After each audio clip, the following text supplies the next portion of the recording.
Petit Jornal. Inteligência e irreverência em doses diárias.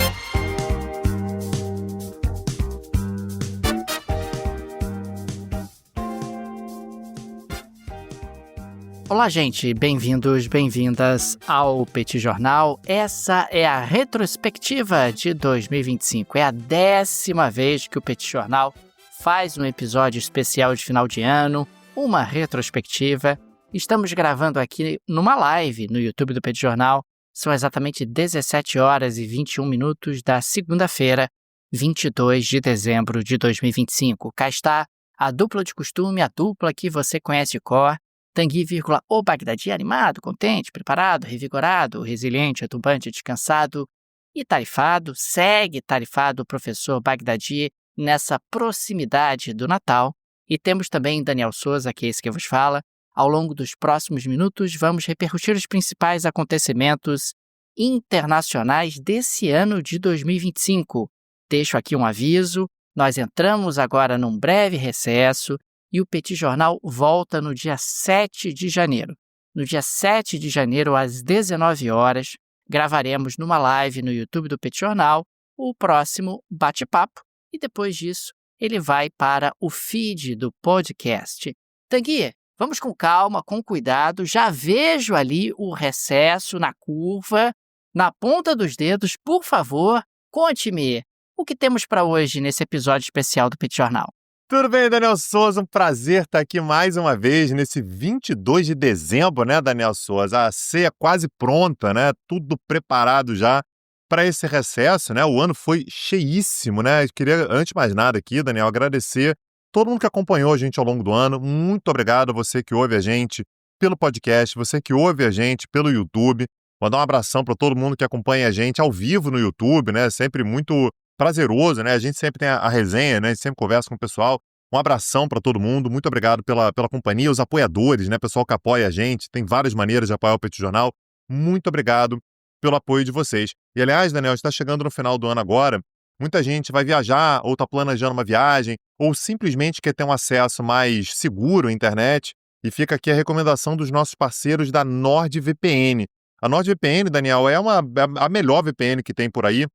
E ela permite que você acesse a internet com muito mais segurança. Por exemplo, garantindo a privacidade dos seus dados, para garantir que, por exemplo, as Big Techs não acessem os seus dados, que você tenha, por exemplo, um bloqueador de anúncios, que você tenha uma nuvem que seja mais segura também, uma ferramenta, por exemplo, para você armazenar as suas senhas de maneira mais segura também, além da possibilidade que você tem de acessar a internet por mais de 8.000 servidores ao redor do mundo, que traz uma série de vantagens, por exemplo, na hora de compra de passagens aéreas, reserva de hotéis, acessar streaming, por exemplo, né, com catálogos de outros países.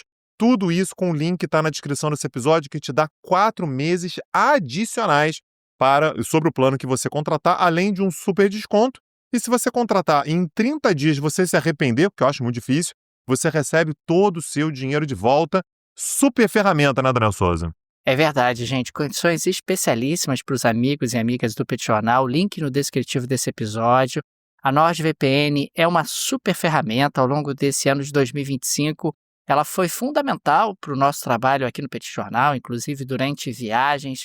Ela oferece proteção aos nossos dados e nos dá muitas alternativas de navegação pela internet. Fica essa super dica de final de ano. E fica também, de antemão, o nosso agradecimento a todos os amigos e amigas do Petit Jornal que nos prestigiaram ao longo desse ano de 2025. Agora, Tanguy, vamos a isso. Vamos ao nosso episódio de hoje. Daniel Souza, hoje é dia 22 de dezembro, aliás, né? 22 de dezembro, o que significa que há 11 meses e 2 dias, o senhor Donald J. Trump assumiu a presidência dos Estados Unidos. E me parece que a volta dele à Casa Branca, ela foi definidora para muitas coisas que aconteceram ao longo do ano. E eu quero começar, talvez, com uma das mais impactantes, né? Porque muda a postura dos Estados Unidos, né? Enfim, ou pelo menos intensifica uma tendência, que é a tendência da tarifação. A questão do tarifaço, ela foi discutida ao longo do ano inteiro. Vai ter tarifa, não vai ter tarifa? Vou colocar tarifa sobre todo mundo, tarifas com motivações econômicas e comerciais, tarifas com motivações políticas. Como é que você viu esse ano aí, Daniel? Um ano atípico, né? Quando a gente fala sobre o comércio internacional e a economia internacional. Tanguy, as tarifas acabaram sendo condicionadoras de toda a dinâmica econômica e política internacional ao longo desse ano de 2025. Nós temos que registrar que foi uma promessa do Donald Trump. Ele disse que faria isso, ele disse que utilizaria as tarifas como um mecanismo de reindustrialização dos Estados Unidos, o chamado reshoring. E ao longo do ano, nós tivemos ali no início um certo atraso. Meu Deus, as tarifas vêm, não vêm. Aí o Trump começou a colocar tarifas pontualmente em relação a alguns parceiros comerciais, até que nós tivemos ali aquele Liberation Day, no dia 2 de abril de 2025, onde o Trump apareceu com aquela tabela gigantesca com tarifas diferentes para diferentes países, tarifas calculadas sob um critério absolutamente exótico, para dizer o mínimo, tarifas que, inclusive, acabaram prejudicando economias bastante vulneráveis, e essas tarifas que eram classificadas pelo governo americano como tarifas recíprocas. Não foram as únicas adotadas por Trump ao longo desse ano de 2025, mas as tarifas recíprocas foram aquelas que mais chamaram a atenção. E ao longo desse ano de 2025, você teve vários países correndo para fechar acordos comerciais com os Estados Unidos, parceiros comerciais importantes dos Estados Unidos, como foi o caso do Japão, da Coreia do Sul e da União Europeia, celebraram acordos que me parecem acordos razoavelmente desfavoráveis a esses países, por conta até de pesados investimentos que eles assumiram realizar ou assumiram efetivar ao longo dos próximos anos nos Estados Unidos. Nós tivemos um Trump também muito focado na questão da China, de tentar reduzir o déficit comercial em relação aos chineses que endureceram bastante a negociação. Essa é uma negociação que, na prática, chega ao final de 2025 em pausa, né? Ela não está concluída.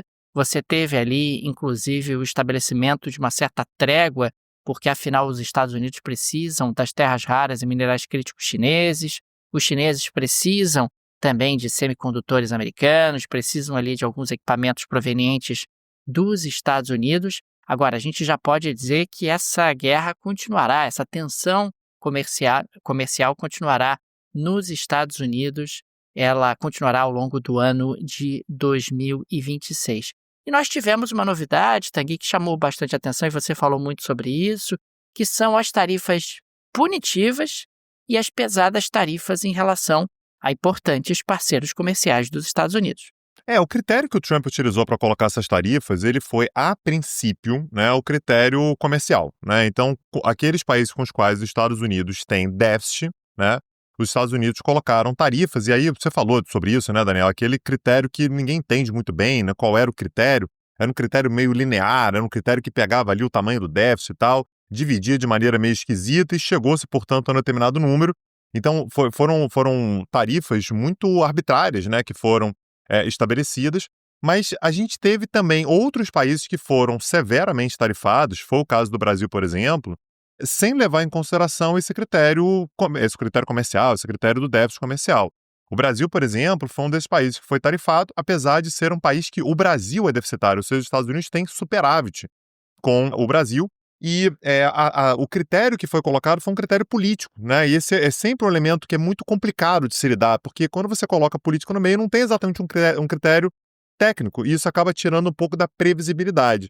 Quero lembrar, Daniel, que isso aqui a gente acompanhou muito de perto aqui no Petit Jornal, que aquela tarifa de 50% sobre o Brasil, que era 10% de reciprocidade, uma sobretaxa de 40%, né? Então somando tudo 50%, se deu no momento no qual o Brasil colocava lenha na fogueira da questão da desdolarização.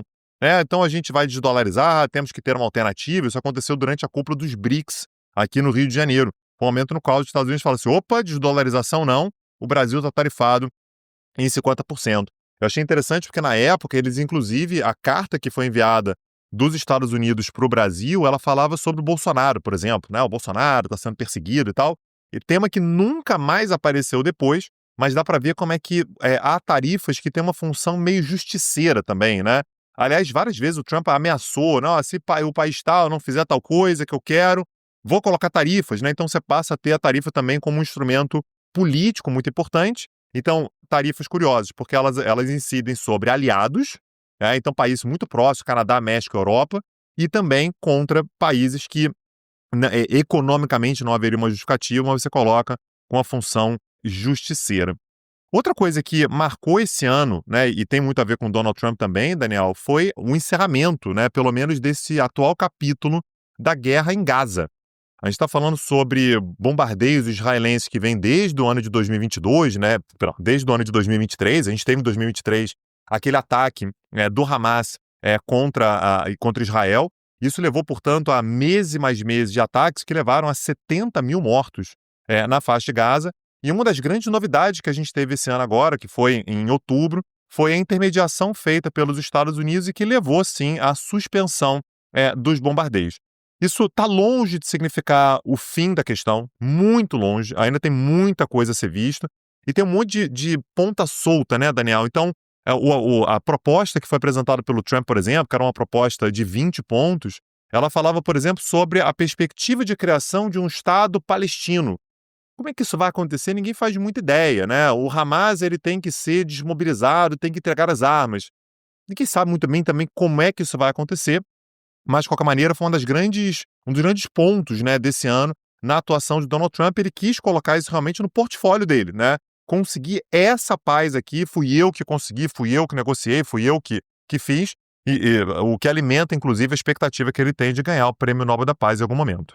E é importante registrar que nesse ano de 2025 nós tivemos um retrocesso importante na ordem multilateral, né? O Trump claramente não acredita na ordem liberal, que foi patrocinada pelos Estados Unidos depois da Segunda Guerra Mundial, uma ordem liberal onde você tem organizações multilaterais para que o diálogo seja mais profundo entre as nações e, consequentemente, o mundo se torne um lugar mais seguro, uma ordem liberal onde você valoriza a autodeterminação dos povos. O Trump não acredita em nada disso. Ele considera que essa ordem liberal fragiliza o poder dos Estados Unidos, que os organismos multilaterais diluem o poder americano em uma série de questões. Então, ele é muito mais adepto de uma ordem imperial, essa ordem imperial onde os Estados Unidos acabam impondo justamente a sua vontade. E aí a gente tem múltiplos exemplos nas mais diferentes situações, mas para ficar em apenas um exemplo, nós tivemos nas últimas horas o Trump falando uma vez mais da Groenlândia. Ah, mas a Groenlândia tem autodeterminação? Não, não tem, porque é interesse dos Estados Unidos. Ah, mas a Groenlândia está ligada à Dinamarca? Azar da Dinamarca. A Groenlândia está dentro da zona de influência dos Estados Unidos, ela está no chamado hemisfério ocidental e, consequentemente, você acaba tendo os Estados Unidos testando os limites e tentando impor ali na força justamente os seus principais interesses. E, aliás, outra camada disso, né, Daniel, é a relação tempestuosa que o Trump tem com a OTAN. Não é de hoje, durante o primeiro mandato dele, várias vezes ele ameaçou parar de dar apoio para a OTAN, eventualmente sair da OTAN, os europeus vão ter que dar um jeito aí, e esse ano a coisa avançou severamente também. A gente teve, inclusive, o aumento do piso, né, que foi estabelecido, não é para agora, né, somente para 2035, mas o percentual do PIB que tem que ser gasto com defesa passou de 2%, né, que era o mínimo antes, quase ninguém cumpria, aliás. Naturalmente, com a guerra na Ucrânia, muitos países passaram a cumprir, e agora você aumenta esse piso para 5%. A gente está falando sobre 5% de gasto com defesa em países de economias muito grandes, né? Então, isso é uma mudança tectônica na maneira pela qual a gente pensa a segurança dos países ocidentais. É um momento histórico, né? A gente pode colocar nesses termos, o ano de 2025 tem essa marca, deixou de ser apenas uma ameaça. A gente passa a ter o Trump falando abertamente que vai parar de receber, vai parar de oferecer essa ajuda para os europeus, o que ficou muito simbolizado, inclusive, Daniel, num discurso que o J.D. Vance fez no primeiro semestre na cúpula, né, na Conferência sobre Segurança em Munique, na Alemanha. Ele foi para lá e disse textualmente, olha, os europeus têm que dar um jeito aí, se vira, mas não pode mais ficar dependendo somente dos Estados Unidos. Uma outra coisa, Tanguy, que também merece o nosso olhar é a relação do Trump com as Big Techs, né? Você teve ali uma proximidade pouco usual, digamos assim, para o padrão dos Estados Unidos, um relacionamento umbilical entre esses grandes empresários e o Donald Trump, inclusive com presenças VIPs na Casa Branca, com realmente uma série de relações ali que em alguns momentos ultrapassam, digamos assim, os protocolos tradicionais da República dos Estados Unidos. Tivemos, inclusive, essas lideranças das Big Techs na posse do Trump, acabaram sendo ali presença marcante naquele evento, e o Trump considerando que as Big Techs elas precisam ser tratadas de forma diferenciada porque elas podem manter a liderança dos Estados Unidos na corrida tecnológica internacional. E o Trump é muito permeável ao argumento das Big Techs, que a concorrência com as empresas chinesas é violenta, que as empresas chinesas têm acesso a uma energia barata e não estão sujeitas às regulações que essas Big Techs estão sujeitas nos Estados Unidos. Inclusive, ele tem levantado a necessidade de um ordenamento nacional nos Estados Unidos, justamente para que essas Big Techs possam atuar com mais liberdade, por considerar que o destino do mundo e dos Estados Unidos dependem um pouco disso e que o fracionamento, inclusive, dessas empresas, como se chegou a ser cogitado há alguns anos através de legislação antitrust, é algo que não interessa aos Estados Unidos na medida em que elas concorrem com empresas chinesas que estão realmente se mostrando altamente competitivas. E a gente vai passar para outros assuntos, né, Daniel? E esses temas vão acabar voltando. Mas do ponto de vista militar, e aqui falando do ponto de vista mais estrito mesmo, não seria os Estados Unidos se não tivesse uma pujança militar muito grande, ameaças, né, eventualmente até ataques. Aliás, a gente encerra esse ano agora com o Pentágono, por exemplo, tendo um orçamento aprovado para o ano de 2026, um orçamento recorde, né, de mais de 900 bilhões de dólares, né? Isso dá quase 5 trilhões de reais em gastos com defesa. Claro que isso acaba tendo um impacto real. Inclusive, Daniel, a gente teve no dia 22 de julho de 2025 um ataque direto dos Estados Unidos ao Irã.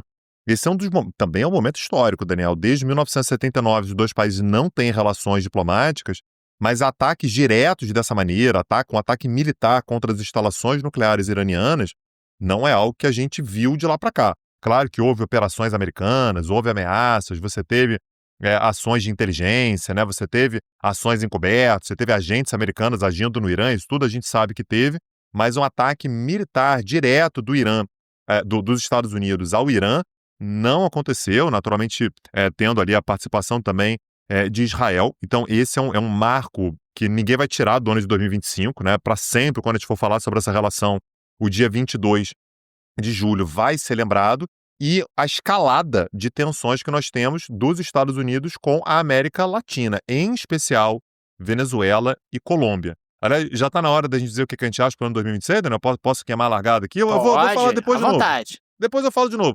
Mas tô achando que os Estados Unidos vão agir de maneira mais intensa contra a Venezuela em algum momento. Eu tô falando isso com o Daniel já tem umas 2 ou 3 semanas, que tá com cara que os Estados Unidos estão preparando o terreno, estão imaginando. Eu não sei se é uma invasão por terra, que naturalmente é algo muito mais ousado, mas algum tipo de ação, Daniel, uma ameaça mais forte e tal, inclusive porque a gente já teve o Maduro se oferecendo para deixar o país. Aí o Maduro colocou algumas condições, vou deixar a minha vice, né, no meu lugar, até realizar novas eleições e tal, e os Estados Unidos não quiseram.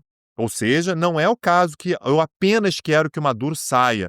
Me parece que é algo um pouco mais espetacular, é algo um pouco mais forte. 2 petroleiros já foram, inclusive, apreendidos, né? A gente teve o primeiro, o outro foi agora nesse final de semana. Nem apareceu em bate-papo nenhum, né? Porque foi ao longo desse final de semana agora. E com a Colômbia também, você tem aí os Estados Unidos meio que mostrando os músculos, olha, a gente pode fazer algo um pouco mais sério e tal. E faz parte dessa lógica que você descreveu agora há pouco, Daniel, dos Essa Unidos imperiais, né? Essa ideia de que aqui é a esfera de influência americana. E, aliás, o novo conceito estratégico dos Estados Unidos, publicado também tem, sei lá, deve ter 10 dias, falava abertamente em corolário Trump. Corolário Trump é a interpretação que você faz da doutrina Monroe.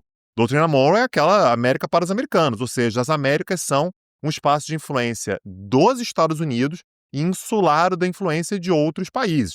Na época lá do James Monroe, né, lá em 1823, era a Europa a preocupação, agora a preocupação é principalmente a China, né? A China não pode tocar aqui, aqui é o nosso espaço, é a nossa atuação. E é importante também registrar, Tanguy, que o ano de 2025 foi marcado por uma desvalorização do dólar, o enfraquecimento da moeda americana, que, por um lado, ajuda na redução do déficit comercial dos Estados Unidos, na medida em que importar fica mais caro e exportar fica mais barato, mas, por outro lado, começa a incentivar a busca de alternativas ao dólar.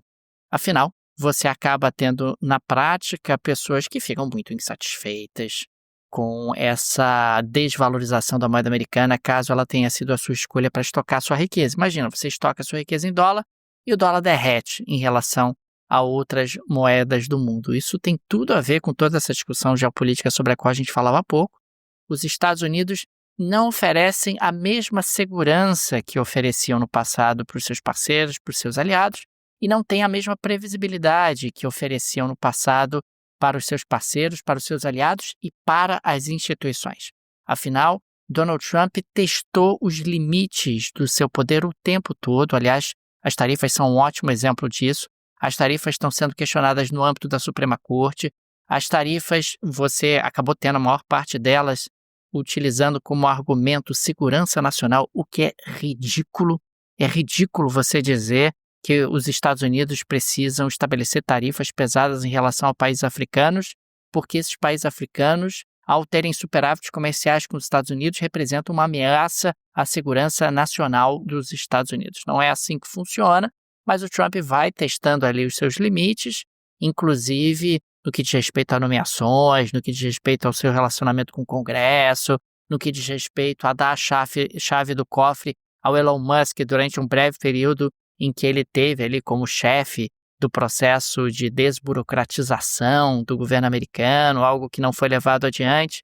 Enfim, são muitos os tensionamentos institucionais que os Estados Unidos enfrentou ao longo desse ano de 2025 e, muito provavelmente, esses tensionamentos devem continuar ao longo do próximo ano. E outra característica do Trump, Daniel, aqui já dando um gancho para o próximo assunto, é a relação dele com líderes autoritários, né? O homem gosta de um líder forte, viu? E o favorito deles é Vladimir Putin. Se Vladimir Putin, Daniel, tivesse título de eleitor nos Estados Unidos, votaria em quem, Daniel Souza? Donald Trump. Porra, o Trump é o meu malvado favorito do Putin, porque o Trump basicamente tem uma admiração... Acho que o Trump também votaria no Putin. Não tenho dúvida disso. Inclusive, o Trump gostaria mais ainda se não pudesse nem votar. Não tem voto.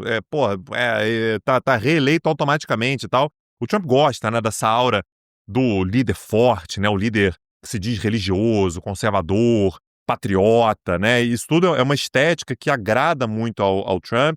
Isso fica muito claro nas negociações em torno da guerra da Ucrânia. Ele, aliás, prometia que quando ele assumisse a presidência, ele ia resolver muito rapidamente a guerra da Ucrânia. Ele falou que resolveria em 48 horas, depois ele falou em um mês, depois ele falou em 2 meses, né? Enfim, ele foi mudando aí quanto tempo ele levaria para resolver a guerra da Ucrânia. Mas a gente teve aquele momento absolutamente icônico, né, Daniel? Que foi quando o Zelensky, teoricamente um aliado dos Estados Unidos, foi para a Casa Branca e os dois bateram boca. E o Zelensky saiu sem se despedir, né? Saiu do salão oval da Casa Branca, não foi acompanhado até o carro, entrou no carro, bateu a porta e foi embora. E a partir daquele momento, Daniel, começou a ficar muito claro para todo mundo que o Trump ele queria sim resolver a guerra da Ucrânia, mas não baseado numa lógica que era a lógica do Biden, que é uma lógica que era muito baseada na lógica de justiça, né? A Rússia não pode invadir a Ucrânia, não é justo que a Rússia invada a Ucrânia. Logo, a Ucrânia tem que prevalecer, a Ucrânia tem que ser apoiada, a Ucrânia ela tem que se defender, a gente tem que apoiar a Ucrânia.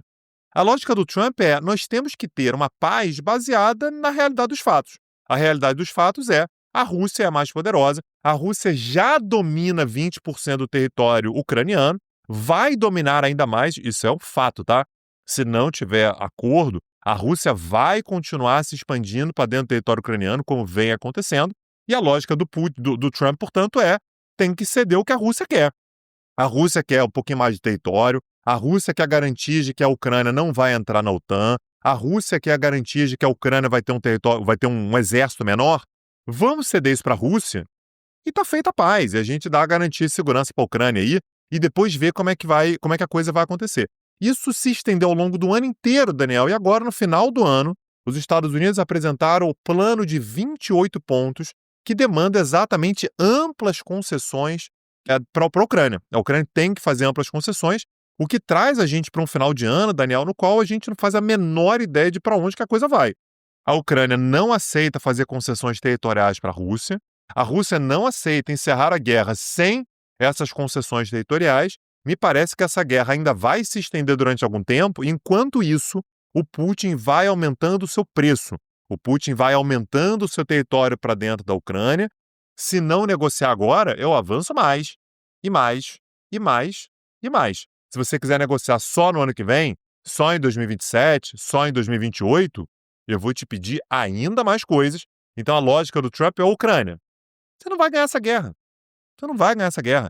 É melhor negociar logo, porque a Rússia está cada vez mais fortalecida, a Rússia está cada vez mais próxima de conseguir tudo aquilo que ela deseja. Aliás, Tanguy, que ano complicado para a Europa, hein? O velho continente realmente está numa fase bastante complicada e a gente pode observar, inclusive, uma série de tensionamentos internos, onde você critica a política monetária do Banco Central, onde você tem vários países europeus ao mesmo tempo tendo um crescimento do seu déficit, do seu endividamento, em função da necessidade de aumento dos gastos militares, e um contexto onde o eixo central da União Europeia, que é França, Alemanha, é um pacto entre esses dois países, a União Europeia é, acima de tudo, um projeto entre esses dois países, nós tivemos aí os dois tendo um ano muito, muito difícil, né? O Friedrich Merz, que acabou se tornando aí o novo primeiro-ministro alemão, o premier alemão, ele não conseguiu até agora mostrar que veio.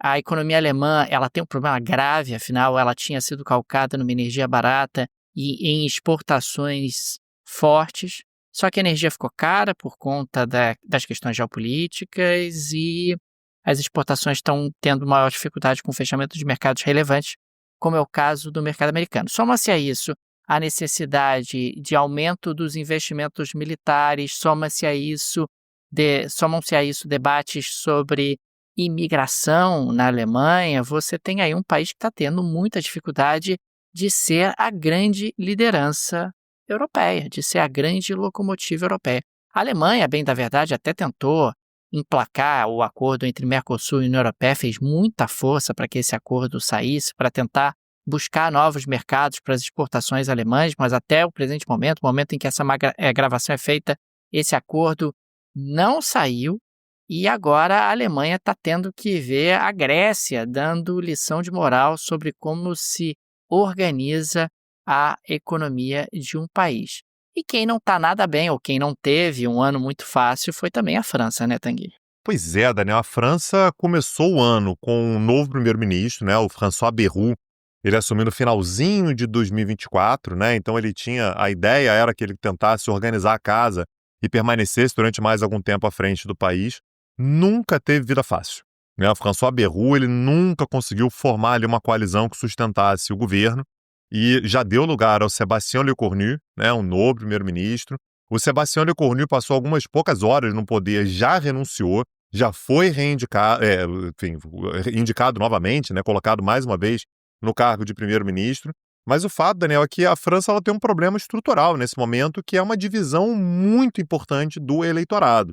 É importante lembrar que o Macron, né, em 2024, ele dissolveu o parlamento, convocou novas eleições, e desde então a gente tem um parlamento muito dividido, e a solução que o Le Cornu encontrou para tentar manter o mínimo de governabilidade foi abandonar a reforma da Previdência, que era um dos grandes feitos, né, que o Macron tinha para anunciar. Olha, eu não consegui fazer muita coisa aí não, mas a reforma da Previdência saiu.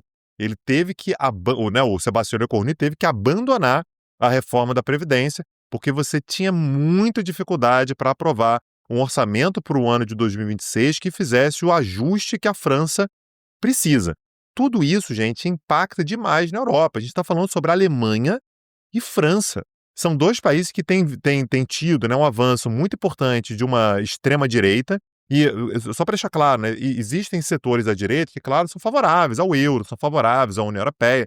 Essa direita, no entanto, que está ascendendo, né, a alternativa para a Alemanha, o partido lá da Marine Le Pen, né, o Rassemblement National, eles são partidos que são muito críticos, são muito céticos à Europa, né, que não gostam muito da ideia de integração europeia, de moeda comum, que tem uma ideia de volta da soberania. São, inclusive, Daniel, isso está absolutamente documentado, a Marine Le Pen na França, por exemplo, ela tem ligações bastante próximas com o Putin, tá? O Putin, ele gosta muito dessa ideia, né? Esse negócio aí da União Europeia ratear, né, dessa ordem liberal ir para o espaço e tal. A gente já falou sobre isso do Trump, o Putin pensa exatamente assim. Então, é de fato um momento muito difícil para a Europa. A Europa não cresce economicamente e a Europa tem sua espinha dorsal, né, que nesse momento são França e Alemanha, enfim, de maneira bastante desorganizados politicamente, né, com uma pressão muito grande sobre governos moderados, Daniel. E o que acaba acontecendo também, Tanguy, é que a gente observa a Europa perdendo espaço do ponto de vista econômico. O PIB europeu é cada vez menos relevante no PIB mundial, acaba perdendo espaço geopolítico. Poxa, em quantos momentos o Trump ignorou solenemente a Europa para fazer discussões envolvendo a Rússia sobre a temática ucraniana? E o que a Europa poderia fazer para mitigar realmente esse processo de perda de espaço? Em primeiro lugar, celebrar acordos comerciais que ela não consegue celebrar, né? O acordo com o Mercosul travou, parecia que ia, mas não foi. É claro que tem aí uma promessa, não, em janeiro vamos celebrar. Bom, pode ser até que celebre, mas me parece difícil acreditar que a Giorgia Meloni vai conseguir convencer os agricultores italianos nesse período entre Natal e Ano Novo de algo que ela não convenceu até agora e de que esse acordo é super importante para eles também. Parece muitas vezes que é uma forma de tentar evitar um não mais frontal que poderia gerar um desgaste político um pouco maior. Alemães, nórdicos, espanhóis são muito favoráveis ao acordo, mas Polônia, França, Itália, Hungria acabam sendo contrários ao acordo. Embora o acordo não precise de unanimidade, até o presente momento a gente tem uma minoria qualificada que é suficiente para brecar o acordo. E um outro acordo que está aí para ser negociado pelos europeus é com a Índia. E eu tenho a impressão, Tanguy, que nessa hora a Índia está olhando para o acordo entre Mercosul e União Europeia naufragando e pensando, porra, será que eu vou perder energia? Vou perder tempo? Esses europeus não são capazes de celebrar acordo com ninguém. Porque a Europa precisaria disso, precisaria desses acordos para voltar a ter a sua economia oxigenada, impulsionar o crescimento. Os alemães são a locomotiva da Europa e uma locomotiva que depende muito de exportações. Além disso, os europeus precisam de imigrantes, precisam rejuvenescer a sua mão de obra. Eles sabem disso. Você tem aí algumas movimentações, claro, existe ali uma predileção pelos descendentes, né? Na Itália em particular isso é muito forte, vamos trazer os descendentes de italianos de volta, mas a gente sabe que no mundo real isso não é simples nem suficiente, você precisa realmente de imigrantes para manter a economia europeia oxigenada, e o que a gente vai observando é uma Europa que vai perdendo tração, vai perdendo força, vai ficando ali imprensada em um contexto geopolítico absolutamente adverso para ela, a Europa. E em pouco mais de 10 anos, o Vladimir Putin, que era apenas mais um do G8, passou a ser mais poderoso do que a Europa toda junta.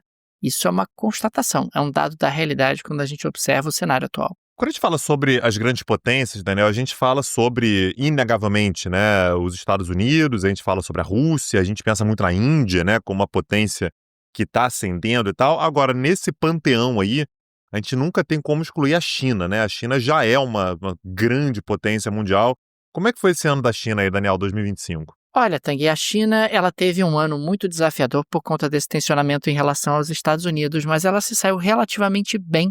A China conseguiu, até o momento que a gente grava, nós temos esse dado disponível, claro que não é o dado fechado do ano, o país com mais de $1 trilhão de superávit comercial, apesar de uma queda robusta das exportações chinesas em direção aos Estados Unidos, mas a China conseguiu construir alternativas no Sudeste Asiático, principalmente. A integração comercial entre a China e o Sudeste Asiático se aprofundou muito nesse ano de 2025.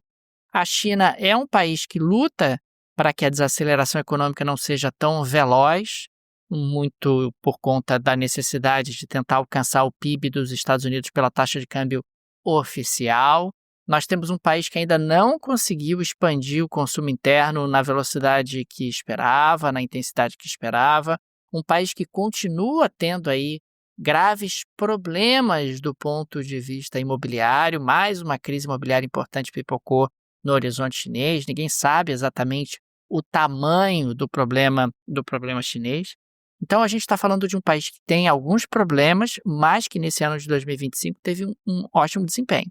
deve muito provavelmente alcançar a meta de crescimento para 2025. 2025 ainda não está fechado, mas ainda está dependendo muito das exportações líquidas, está dependendo muito da busca de mercados alternativos aos Estados Unidos, o que até o presente momento foi possível, mas é uma estratégia que tem um certo limite como elemento de manutenção do crescimento chinês, os chineses sabem disso, e está tendo aí um pouco de dificuldade para aumentar o consumo interno em proporção do PIB. E ainda tem, Tang, Taiwan, né, que reapareceu em diversos momentos nesse ano de 25.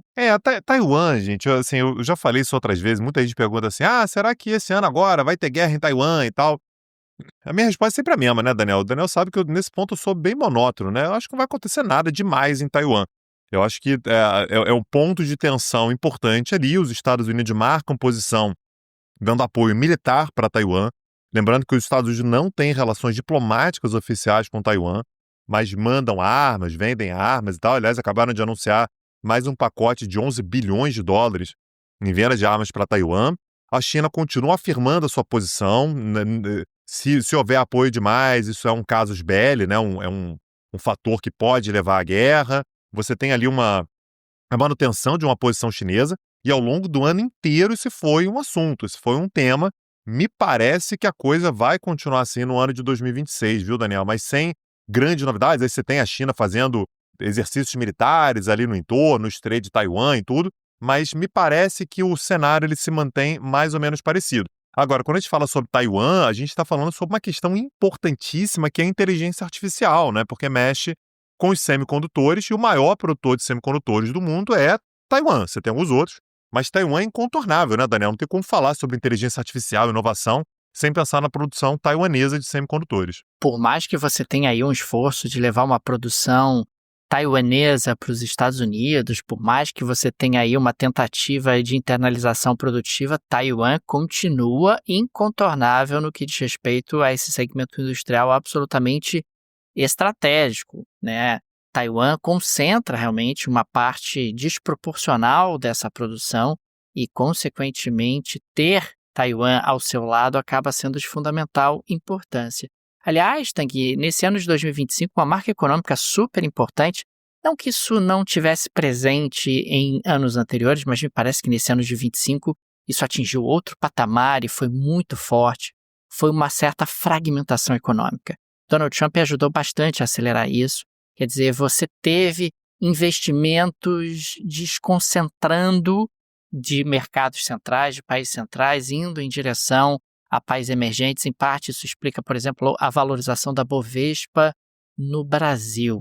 É claro que você tem ali nos Estados Unidos alguma valorização no mercado acionário, mas é uma valorização muito concentrada em empresas de inteligência artificial, e aí tem, inclusive, muita gente que defende que há uma bolha nesse mercado, há excessos nesse mercado de inteligência artificial nos Estados Unidos. Mas fora isso, você tem tido uma tendência de desconcentração de investimentos, na medida em que Estados Unidos e Europa não são mais aquela ilha de segurança que nós tivemos no passado, aquela fortaleza de segurança que nós tivemos no passado. Estados Unidos e Europa congelaram ativos russos, e os chineses, por exemplo, têm feito um processo de espalhamento de recursos muito claro, de diminuição da sua exposição ao mercado americano e ao mercado europeu. Vai que a Europa e os Estados Unidos resolvem congelar ativos chineses, como fizeram com a Rússia.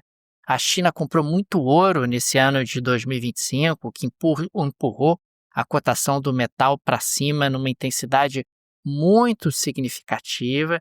E me parece que isso tende a continuar, Tanguy. Nesse sentido, países como o Brasil, inclusive, podem ser bastante beneficiados. O Brasil é um país grande, é um país escalável, é um país grande produtor de alimentos, grande produtor de energia. Se fizer o seu dever de casa, se tiver uma economia razoavelmente organizada, pode atrair recursos de maneira muito significativa. Embora o Brasil não tenha grau de investimento, Tanguy, que na semana passada foi alcançado pelo Paraguai. Veja você, o Paraguai alcançou o grau de investimento, se juntou aí a países como o México, como a Colômbia, como o Chile, enquanto o Brasil ainda não tem grau de investimento, esse selo de bom pagador, esse selo de economia que oferece bastante segurança. Vamos continuar acompanhando em 26, mas a diversificação para tentar mitigar riscos, Tanguy, é aquele conselho que a vovó dava e que continua válido até hoje.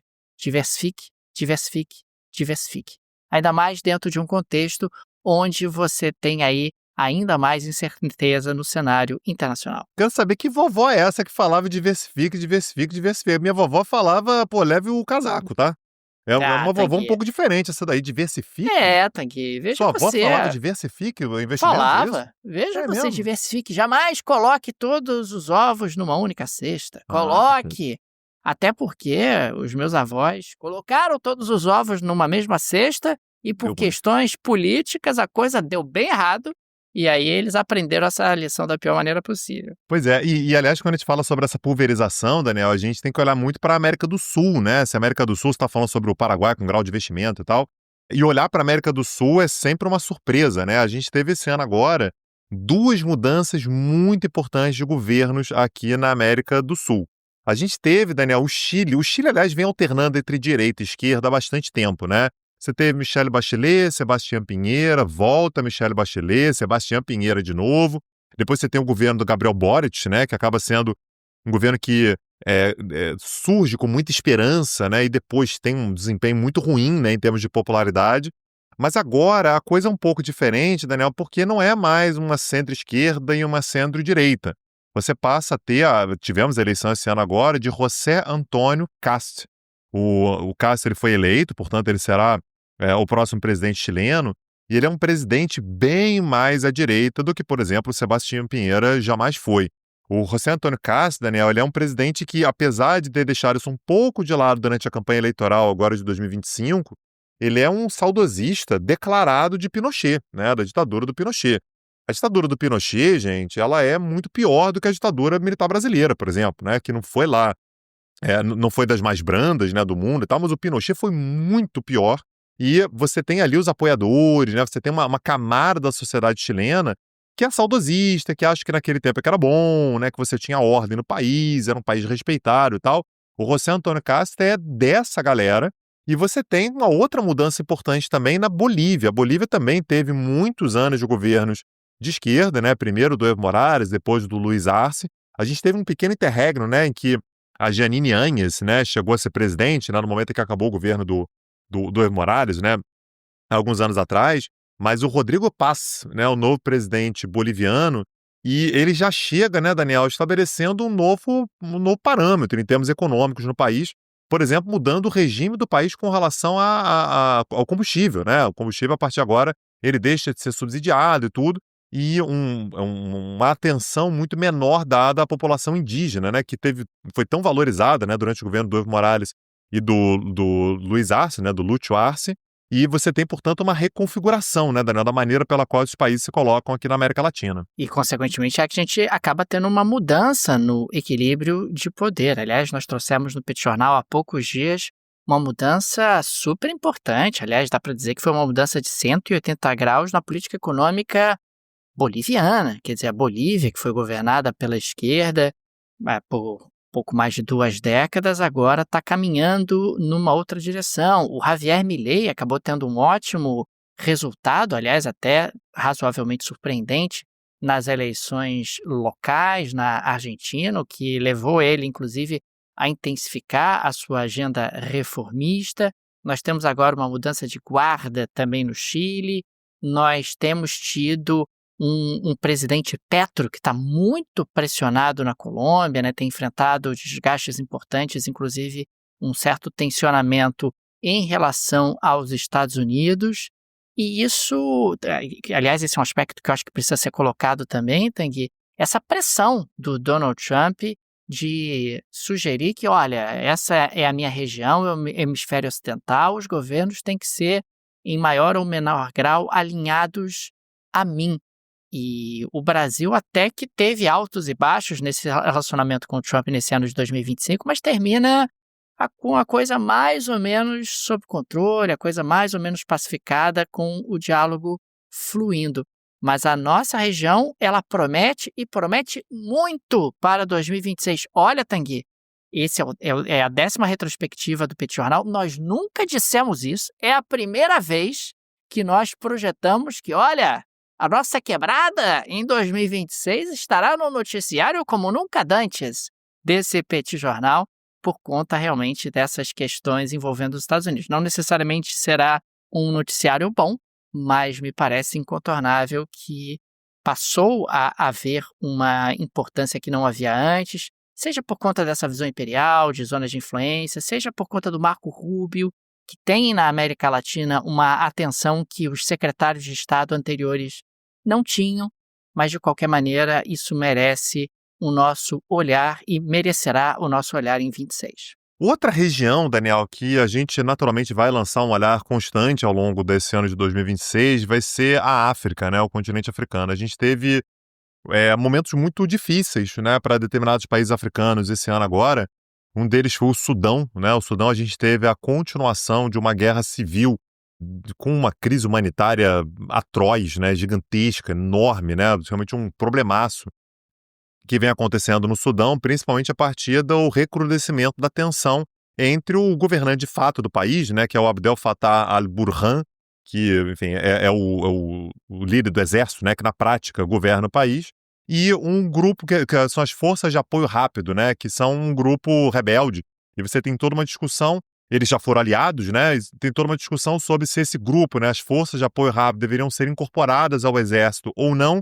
Isso leva, portanto, a uma enorme tensão, e a gente teve, né, nesse ano agora, as Forças de Apoio Rápido tomando uma região importante, que foi El Fasher, no Sudão, o que levou a gente não ter uma contagem oficial ainda, como é que foi, o que aconteceu, mas imagens satélite, elas são assim, realmente pavorosas, né? Você vê ali pilhas de corpos, né, enfim, amontoados nessa região, o que traz, portanto, uma junção de questões étnicas, de questões políticas, questões religiosas, né, tudo junto e misturado ali na região do Sudão, uma região que é um país que tem pouca atenção internacional. Você tem um colapso institucional gigantesco naquela região e você tem, portanto, um problema a ser visto internacionalmente, mas ainda com muito pouca atenção. E os golpes, né, Daniel? Você tem uma série de países que passaram por golpes ou tentativas de golpes. Um deles foi Guiné-Bissau, né? Eu sei que foi um tema que te interessou bastante por conta da questão da lusofonia, mas conta pra gente um pouquinho o que aconteceu na Guiné-Bissau. Pois é, na Guiné-Bissau nós tivemos um golpe de Estado, onde os militares acabaram tomando o poder sob a justificativa de instabilidade no país, em função de resultados eleitorais que ainda não tinham saído, mas você teve ali uma eleição muito polarizada, muito radicalizada, e para evitar o pior, os generais, sempre eles, vieram ali em defesa de Guiné-Bissau, e desde então você tem ali uma junta de transição, você tem um presidente de transição na prática, que é um general da Guiné-Bissau, que vai continuar no poder pelo menos durante aí um ano. A ideia é que você tenha uma pacificação do país ao longo desse período. Guiné-Bissau acabou sendo muito pressionada pelos países da região, aliás, ela está suspensa, por exemplo, da União Africana. Você teve ali a comunidade de países do oeste africano também pressionando Guiné-Bissau para que houvesse uma normalização democrática.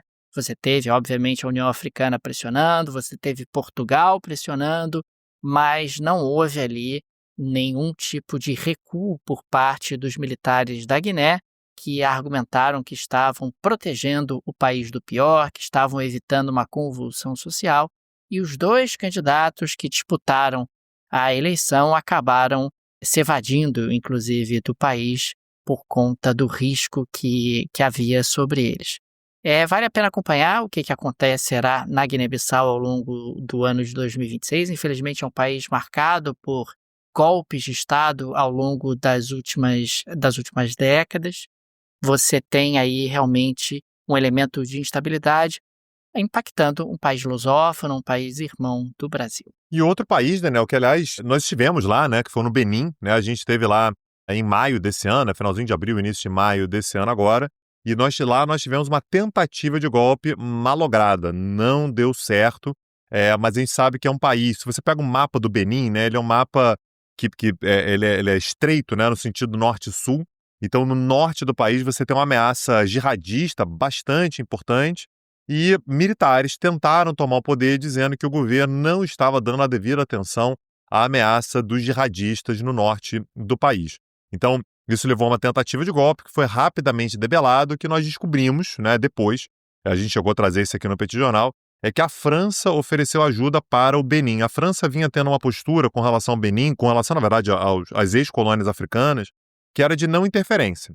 Olha, já passou colonização, né, a gente já agiu e se arrependeu, então agora deixa esses caras fazerem o que eles quiserem, aí a gente não vai se meter. No caso do Benin, no entanto, a França destacou poucos soldados, é verdade, poucos militares, mas muito equipamento para ajudar o governo do Patrice Talon, que é um governo, aliás, aliado da França, a tentar resistir a esse golpe. E, de fato, teve êxito, né, teve sucesso.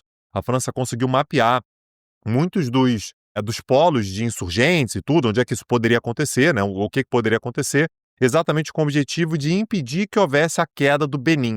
O raciocínio francês, né, de aliados da França também, aliás, o próprio Benin, era exatamente que se o governo do Benin cai, você cria uma ligação direta, né, um acesso direto de grupos jihadistas que estão na região do Sahel em direção ao Oceano Atlântico, né? Então isso poderia ser um problema, né? Cai o governo, passa a ter instabilidade, grupos jihadistas tomam conta do Benin, isso poderia ser um problemaço. Esse, aliás, é uma questão, né? Quando a gente olha para o continente africano, que é a institucionalidade dos diferentes países. A União Africana, né, esse é um ponto que o Daniel sempre traz, né? A União Africana é muito cuidadosa com relação a isso, né? Ela suspende países que passam por golpe. Aliás, vários países africanos nesse momento estão suspensos, mas de que maneira é algo para a gente prestar atenção. E ali do lado, Daniel, a gente tem o Oriente Médio, né? E aí a gente precisa falar sobre o Oriente Médio. A gente já falou rapidamente aqui sobre o cessar-fogo em Gaza, longe de ser algo definitivo. A gente já falou sobre o ataque dos Estados Unidos e de Israel ao Irã. Ataques israelenses ao Irã não são uma novidade, né? A gente já tinha tido em 2024, mas em 2025 agora nós tivemos ataques ainda mais severos, né? Principalmente contra instalações nucleares iranianas.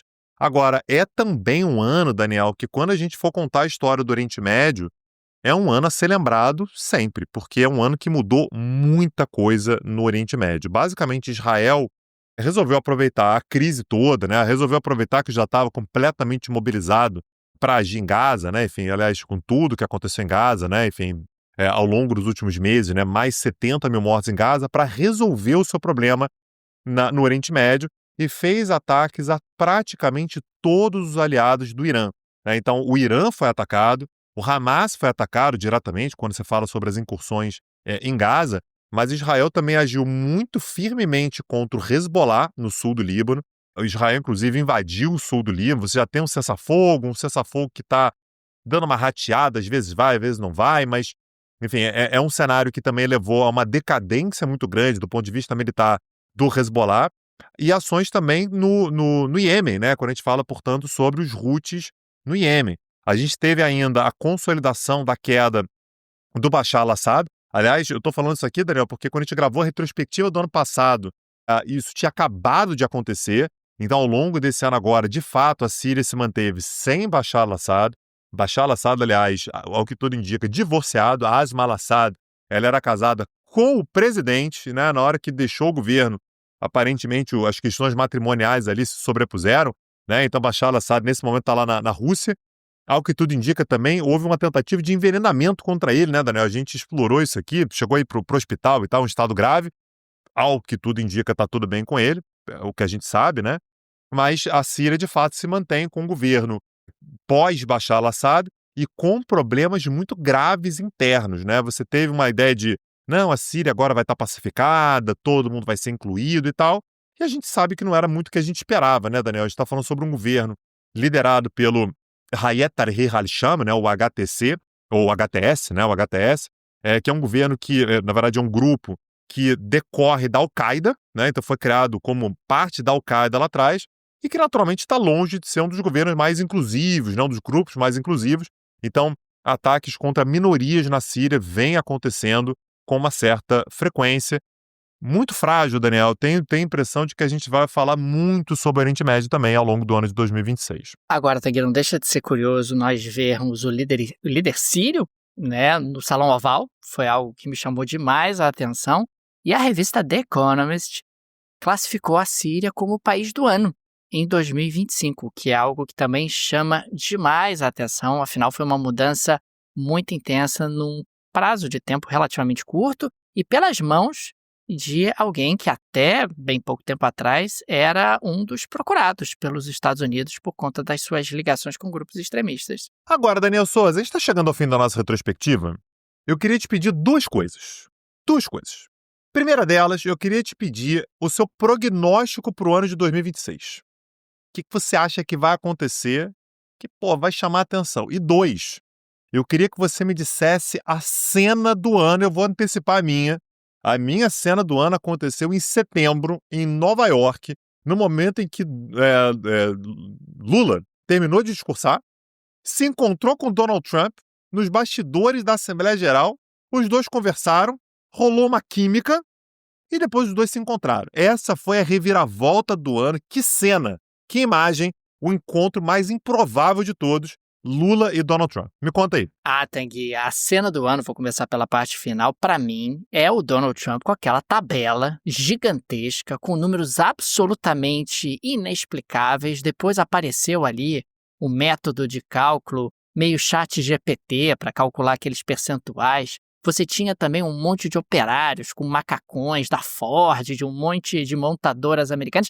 Aquilo ali, Tanguy, foi impagável. Aliás, aquela cena, me parece, que ela condicionou, inclusive, o resto do ano a partir daquele momento, tanto do ponto de vista político quanto do ponto de vista econômico. Agora, partindo para as previsões, porque isso aqui é a tradição do Petit Jornal, nós trazemos previsões, trazemos previsões absolutamente irresponsáveis, sem qualquer tipo de aderência à realidade, sem qualquer tipo de compromisso, até porque esse Petit Jornal, em 2019, na retrospectiva de 2019, cravou: Donald Trump será reeleito. Apareceu uma pandemia. Apareceu. Mas o Petit Jornal havia apostado que Donald Trump seria reeleito. Agora, olhando para 2026, Tanguy, sendo, digamos assim, um pouco humorista, eu acho que vai ser uma grande continuidade de 2025.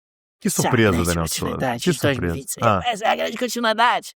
Então, nós teremos aí, Tanguy, fragmentação econômica, teremos América Latina gerando tensionamento. Eu quero saber de você se Nicolás Maduro termina o ano como... Não, mas eu não sou humorista, não.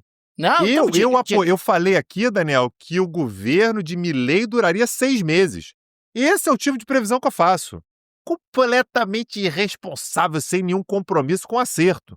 E tem mais, a gente não faz follow-up, ou seja, a gente faz a previsão e vida que segue. A gente vai começar o ano que vem com a cara mais lavada do mundo, sem qualquer tipo de compromisso com acerto ou com erro. Então, assim, vai ser continuidade do ano que vem. Aqui não.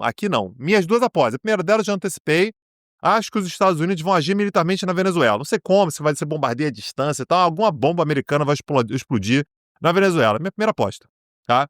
Segunda aposta. Vladimir Putin termina o ano de 26 com domínio total sobre o Donbass, sobre o Vale do Rio Don. Já tem a totalidade de Luhansk, vai ter a totalidade de Donetsk. Se vai ser militarmente ou por meio de acordo, eu não sei. São as minhas duas apostas para 2026. Aqui não tem muro, não. Aqui é previsão raiz. Então tome nota. Vai lá. 2026. O ouro vai subir. O ouro vai subir de preço. Isso é a continuidade do ano de 2026, Daniel. Não vai. O ouro vai subir de preço. Aposta número 2. Nós teremos aí uma grave crise nas empresas de inteligência artificial. Boa, gostei. Grave crise nas empresas de inteligência. Vai estourar a bolha. Vai ser, a nova bolha da Nasdaq, entendeu? Que estourou. Eu também acho. Vai ser choro e ranger de dente. Vai ser uma loucura o que vai acontecer no ano que vem. Veja você. Portugal campeão da Copa do Mundo? Sim, Portugal será campeão da Copa do Mundo, com 3 gols de Cristiano Ronaldo na final contra Cabo Verde. Perfeito. Você gosta de Cristiano Ronaldo? Eu adoro Cristiano Ronaldo, porque ano que vem é ano de Copa do Mundo, e Cristiano Ronaldo é o nosso herói, é o nosso craque, vai nos conduzir à taça. É isso que eu tenho a dizer. Perfeito. Daniel Souza empolgou com a Copa do Mundo. Gente, um abraço para vocês, muito obrigado pela presença de vocês, pelo carinho, né? Aliás, Daniel, só deixar aqui um recado. O pessoal às vezes vê a gente na rua e fala assim, não fui falar com eles, fica com vergonha e tal. A gente adora quando vocês vêm falar com a gente, é muito legal, de verdade. Eu queria agradecer muito todo mundo que esteve junto com a gente, todo mundo que demonstrou carinho, que compartilhou os nossos episódios. Fazer aquele pedido, né? Dá um confere se você assina o canal do Petit Jornal no YouTube, se você assina o canal de corte do Petit Jornal no YouTube, se você segue a gente no Spotify, Apple Podcast, qualquer lugar que seja, isso ajuda demais a gente. Um super obrigado a todos os apoiadores, você que apoia a gente de qualquer maneira que seja, por meio do Apoia, se você fez Pix pra gente, né? Tudo isso ajuda demais a gente. A gente realmente precisa muito do apoio de vocês. E deixar o convite, né, Daniel, pro Petit Cursos. Então, acabando o ano, se você quer mais conteúdo, acessa lá, petcursos.com.br, vai ter a nossa companhia por todo o recesso. Tem muito curso por lá, muito conteúdo novo. Tenho certeza que vai ser muito legal para vocês se manterem entretidos com as loucuras do planeta Terra ao longo desse recesso. Gente, fica aqui o meu muito obrigado pelo carinho, por vocês estarem conosco ao longo dessa jornada do ano de 2025. A vida se torna mais fácil, Tanguy, quando nós estamos juntos analisando essa loucura mundial. Então fica o nosso genuíno agradecimento a cada um de vocês. Você que nos ouviu, você que nos assistiu no YouTube, que compartilhou, que apoiou o Petit Jornal. Fica aqui o nosso muito obrigado e também o desejo de um Feliz Natal, um excelente 2026. Retornamos no dia 7 de janeiro. E no descritivo desse episódio tem o Petit Cursos, tem formas de apoiar o Petit Jornal, a chave Pix para apoiar o Petit Jornal, o link do Apoia-se, o link do Patreon. O Petit Jornal realmente precisa muito da ajuda dos nossos apoiadores e fica aqui o nosso carinho, o nosso muito obrigado, o nosso abraço. E voltamos em 2026. É isso. Gente, um abraço, valeu, boas festas e até a próxima. Tchau, tchau. Tchau, tchau. Petit Jornal. Inteligência e irreverência em doses diárias. Acesse www.petitjornal.com.br.